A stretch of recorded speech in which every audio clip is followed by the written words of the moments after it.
Qu'est-ce que vous devez faire quand les marchés boursiers chutent, comme c'est le cas en ce moment? Quelle est la meilleure stratégie à avoir avec votre argent pour pouvoir le faire fructifier au maximum et de manière la plus efficace possible? Et comment être plus malin que la très grande majorité des intervenants en bourse pour pouvoir obtenir des gains rapides et puissants en ce moment? C'est ce qu'on va voir en détail dans cette nouvelle vidéo de suivi hebdo des marchés boursiers. Je vous rappelle, cette vidéo, c'est simplement un extrait de la version complète qui, elle, est réservée aux membres premium de ma formation exclusive Gagner en bourse simplement, ma formation GEBS. Dans cet extrait, on va couvrir d'abord la tendance des marchés actions européens et américains qui n'est pas folichonne en ce moment. Et ensuite, on va voir un échantillon des opportunités actions de la 43e semaine de l'année 2018 qui a démarré le lundi 22 octobre et qui s'est terminé le vendredi 26 octobre pour que je vous montre l'efficacité redoutable de ma méthode, surtout en ce moment avec les baisses. Juste avant, cliquez sur le bouton s'abonner pour rejoindre les autres traders gagnants abonnés à la chaîne Bourse Ensemble et pour pouvoir recevoir les prochaines vidéos. Alors, les marchés actions européens et américains, la chute continue avec une forte baisse partout cette semaine, aussi bien aux US qu'en Europe, une baisse allant de moins 2,21% pour le FTSE 100, donc le marché britannique, à une baisse de moins 3,94% pour le S&P 500 et les marchés américains. En hebdomadaire, les marchés US basculent de la zone orange, c'est-à-dire sans réelle tendance, pour rejoindre maintenant le CAC 40. Qui était déjà en zone orange, donc passer de la zone verte à la zone orange. Le DAX et le FTSE 100 pour le reste des marchés européens basculent quant à eux en zone rouge, donc de la zone orange à la zone rouge, c'est-à-dire en tendance baissière. Ça, c'est en hebdomadaire, c'est toujours un petit peu plus lent que ce qui se passe en journalier. En journalier, plus d'ambiguïté possible, tout est rouge, vous le voyez là sous vos yeux avec la tendance des marchés. Les supports de la semaine dernière dont je parlais dans le dernier suivi hebdo auraient dû faire leur travail cette semaine et tenir bon. Ça n'a pas été le cas et le rebond de la semaine dernière a été de brève échéance et au final c'était qu'un rebond technique. Il n'a pas duré. On est maintenant clairement en tendance baissière en journalier et en hebdo sur certains marchés déjà d'ailleurs. Alors, je suis sur une échelle de temps hebdomadaire sur le Nasdaq pour démarrer avec les marchés américains. J'ai rajouté là mes indicateurs à la baisse. Vous allez voir qu'ils sont particulièrement pertinents en journalier. Donc, le Nasdaq a affiché une baisse de moins 3,78% cette semaine. Je vais zoomer un peu plus. Donc, le Nasdaq qui évoluait au sein d'un canal haussier et on voit que le scénario qui ressemblait énormément à ce qui s'était produit au début février de cette année, il s'est sérieusement différencié cette semaine. Pourquoi? Parce qu'on n'a pas eu le rebond qu'on avait espéré comme ça avait été le cas en février pour aller rebondir sur le support, la partie basse du canal et aller rechercher la partie haute. Non, ce qui s'est passé, c'est qu'on a eu une bougie d'indécision la semaine dernière et cette semaine, on est reparti fortement à la baisse. On est venu casser notre support à la baisse cette fois-ci avec une forte augmentation des volumes. Donc le support qui devait agir comme un petit peu le sol au-dessus de nos pieds pour venir maintenir les cours et les empêcher de continuer de descendre encore plus, malheureusement n'a pas joué son rôle et on est venu enfoncer fortement ce support à la baisse. Donc ça, c'est un signal fort de continuation de la baisse. Je vais basculer en journalier pour vous montrer tout ça un petit peu plus en détail. Voilà, et donc on a sérieusement rebasculé en zone rouge.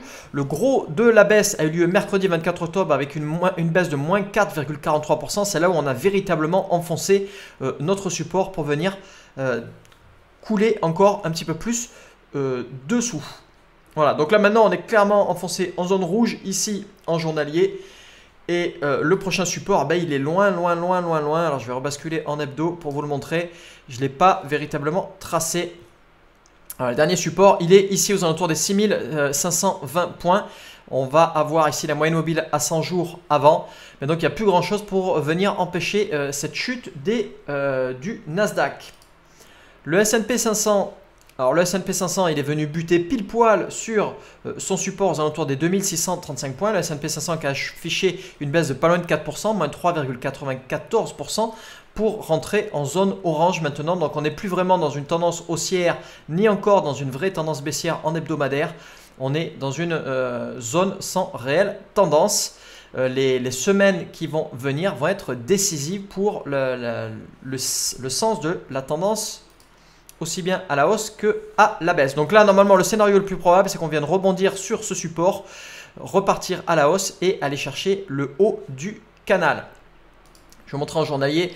En journalier, on est passé en zone rouge maintenant. On est pile poil sur la zone de support, donc aux alentours des 2635 points, avec un doji longue jambe ici, donc un corps, un tout petit corps, longue mèche haute, longue mèche basse. Ça, c'est une indécision importante de la part des intervenants, une forte augmentation des volumes. Donc là, le scénario le plus probable serait qu'on vienne rebondir sur ce support et qu'on reparte à la hausse. Je ne suis pas hyper positif là-dessus. On commence à s'enfoncer déjà pas mal en zone rouge. Vous allez voir ce qui se passe sur les marchés européens. Là, c'est encore beaucoup plus catastrophique. Je vais rebasculer en hebdo. Donc on avait le DAX qui évoluait au sein d'un biseau baissier depuis pas mal de semaines. On avait cassé le bas du biseau baissier la semaine 41. Cette semaine 43, on s'est enfoncé encore plus. On est venu même casser la moyenne mobile à 200 jours. Le support aux alentours des 11 440 points. Prochain support, il est aux alentours des 10 810 points. Vous voyez qu'on est rentré en zone rouge maintenant en journalier avec une augmentation des volumes. Donc là, les supports cassent et on s'enfonce de plus en plus dans la tendance baissière. Voilà. Et là, depuis quelques semaines, donc maintenant que j'ai rajouté mes nouveaux indicateurs avancés à la baisse, on a une baisse exponentielle qui se dessine sur un indice qui est quand même assez rare en général, parce que les indices sont quand même beaucoup moins volatiles que des titres en direct. Et ben là, on a notre indicateur de baisse exponentielle avec les moyennes mobiles qui s'élargissent de plus en plus à la baisse, qui chutent de plus en plus et qui sont de plus en plus raides. C'est exactement ce qui est en train de se produire sur le DAX. Donc ça, c'est absolument pas positif pour un retour à la hausse. On est en train de s'enfoncer de manière de plus en plus rapide et prononcée dans la zone rouge, donc dans la tendance baissière. Pour le CAC 40, c'est la même chose. Nos indicateurs de baisse exponentielle qui viennent de s'allumer depuis deux séances. On voit les moyennes mobiles qui sont en train de s'élargir et la moyenne mobile à 14 jours en vert ici qui est en train de chuter de plus en plus et qui est de plus en plus raide. Donc les supports sont enfoncés les uns après les autres et on est en train de plonger de plus en plus dans la zone rouge. Donc les prises de position à la hausse en journalier sont à bannir et les prises de position à la baisse sont de plus en plus sympathiques. Dernier indice, c'est l'indice UKX pour le FTSE 600. Je vais rebasculer en hebdo pour vous montrer tout ça dans son contexte. Donc le FTSE 600 qui a affiché une baisse de moins 2,21%, la baisse la moins prononcée de tous les indices. Par contre, on est venu casser, maintenant enfoncer le bas de notre support du canal haussier dans lequel on évoluait depuis début 2016. Hop, voilà, il a été enfoncé cette semaine. Prochain support se situe aux alentours des 77 points. On est rentré maintenant en zone rouge. Je bascule en journalier. Voilà, pour vous montrer que ça fait déjà un moment qu'on est en zone rouge en journalier et qu'on a des opportunités aussi de plus en plus sympathiques sur le marché britannique à la baisse, bien entendu, surtout pas à la hausse. Alors au niveau des opportunités actions de la semaine, il y a eu peu d'opportunités à la hausse cette semaine, vous vous en doutez. On a eu quelques hausses exponentielles sympas avec mes nouvelles techniques avancées qui vont malheureusement très probablement avoir du mal quand même avec la gravité de la tendance générale des marchés et l'attraction vers le bas par le reste du marché. On a eu par contre énormément de belles opportunités à la baisse et c'est comme ça depuis quelques semaines déjà, surtout avec les nouvelles techniques avancées. Donc je vous rappelle que pour pouvoir profiter de ces techniques avancées, vous devez d'abord rejoindre ma formation GEBS, Gagner en bourse simplement, pour pouvoir y accéder par la suite. Alors, soyez plus malin que les autres intervenants en bourse quand les marchés chutent. Plutôt que d'être en dehors du marché, de rester liquide ou de rester en cash, ou pire encore même, c'est de subir carrément de grosses pertes, comme c'est probablement le cas pour la plupart des intervenants actuellement. Il y a une solution toute simple, c'est de profiter des baisses. Et maintenant, c'est un excellent moment pour commencer à le faire puisqu'on est en zone rouge maintenant en journalier et qu'on est en train d'y basculer progressivement sur l'ensemble des marchés en hebdomadaire aussi. Alors, ce n'est pas la peine de sauter à pieds joints d'un coup sur les baisses et de vous exposer à 100% sur les baisses.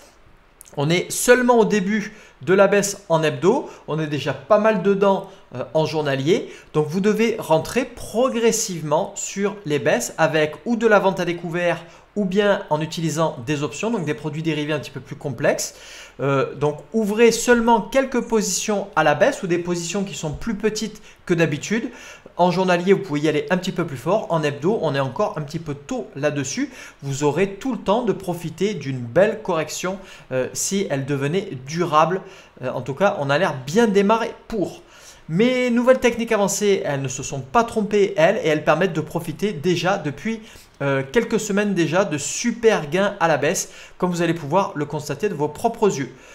La grosse difficulté avec tout ça en ce moment, en fait la grosse difficulté elle n'est pas si compliquée que ça, c'est les dates d'annonce de résultats trimestriels. Je vous rappelle qu'on est rentré dans les résultats du troisième trimestre aux États-Unis, donc vérifiez bien les dates d'annonce et surtout pas de prise de position à moins de 10 bougies avant l'annonce.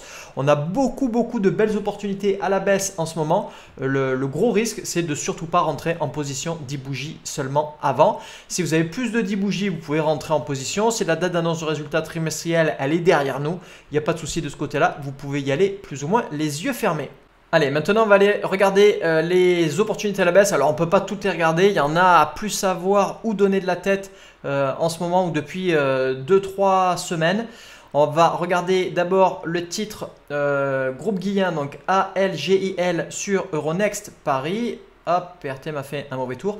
De nouveau, j'ai rebasculé sur les indicateurs à la baisse et pas les indicateurs à la hausse.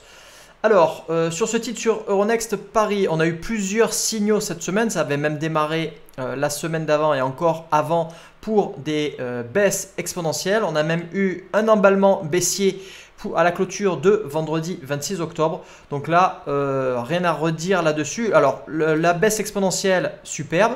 D'accord, vous pouviez rentrer plus ou moins n'importe quand cette semaine. L'emballement baissier qui nous a été retourné vendredi 26 octobre, il n'est pas super. On a un doji ici avec une indécision assez importante. C'est pas super pour rentrer en position. Il valait beaucoup mieux rentrer sur la baisse exponentielle qui nous est retournée déjà depuis plusieurs séances. Ensuite, le titre COX sur Euronext Paris toujours. Alors un titre qui nous est retourné déjà depuis un petit moment à la baisse avec des baisses exponentielles, des emballements baissiers et le titre qui continue de chuter. Cette semaine, on a eu de nouveau des signaux avec une baisse exponentielle et de nouveau un emballement baissier. Deuxième emballement baissier, assez proche du premier, ça commence à être risqué. On commence à arriver tardivement sur la baisse exponentielle. Il valait bien entendu rentrer plus tôt. Là, ça commence à être tardif. Maintenant, on en est au 9e, 10e signal. Ça commence à être un petit peu tard. En début de cette semaine, ça commençait à être correct toujours. Le titre KRA, donc Kraton Corporation sur le NYSE. Là, on a eu de nouveau beaucoup de signaux avant-coureurs de la gamelle qui était en train de se préparer avec un emballement baissier, de nouveau un emballement baissier. Malheureusement, on avait une annonce de résultats trimestriels qu'il fallait attendre un petit peu, qui était le 24 octobre. Donc, les prises de position avant étaient trop risquées. Là, maintenant qu'on est passé, la prise de position pour la baisse exponentielle est impeccable. Pour l'emballement baissier, ça commence à faire beaucoup. On en est sur le deuxième. On va commencer à avoir probablement un petit ralentissement. Voilà, donc pour conclure cette vidéo, les supports plus ou moins importants ont lâché cette semaine. On s'enfonce encore plus dans la tendance baissière en journalier et en hebdomadaire. Donc ne restez pas impuissants face à cette baisse et trader à la baisse pour pouvoir continuer à encaisser des gains encore plus spectaculaires d'ailleurs qu'à la hausse. Ce sont des gains qui sont généralement plus rapides, plus puissants et encore plus gros. Donc commencez à profiter doucement des baisses en journalier et continuez de gagner de l'argent en bourse tout le temps. Voilà, merci d'avoir regardé cette vidéo. Cliquez sur le bouton j'aime et abonnez-vous à la chaîne Bourse Ensemble. Je vous invite aussi à récupérer ma formation gratuite, la voie rapide en bourse vers l'indépendance financière. Je vous dis à très bientôt sur la chaîne de Bourse Ensemble. Et n'oubliez pas, faites partie des traders qui ne restent pas impuissants face à la baisse actuelle des marchés boursiers pour pouvoir continuer de faire fructifier leur capital intelligemment.